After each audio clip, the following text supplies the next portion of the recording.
Dobrý deň, tak áno, nachádzate sa v Svetom Juri. Moje meno je Michal Biskupič a ideme sa pozrieť na to, ako sa opravoval náš domček, respektíve rekonštruoval, ako sme využili peniažky z plánu obnovy.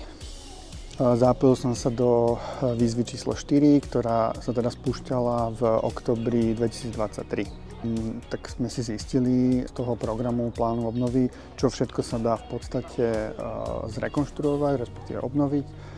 A na základe toho sme si vlastne požiadali aj tú žiadosť a dali sme si tam všetky tie jednotlivé aspekty, ktoré sa tam dali nejakým spôsobom zohľadniť. Čiže začali sme obnovovať v podstate vykurovanie, to bol taký základ, vymenili sme všetky staré radiátory, dali sme tam nové teplovodné vykurovanie, vymenil sa kotol, atmosférický plynový za kondenzačný úplne nový, vymenali sa všetky okná, robilo sa nové zateplenie plus externé žalúzie.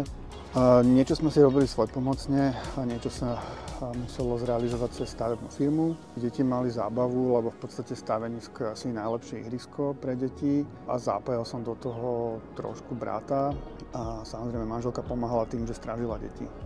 Áno, celková úspora podľa energetického certifikátu bola 84% na energiách. Keď sme sa chodili už v tých neskorých letných mesiacoch a bolo to vlastne v piatok večer už taká zima, a keď sme zakúrili, tak to trvalo aj 3 hodiny, kým sa to nejakým spôsobom vykúrilo. Teraz je to úplne iné.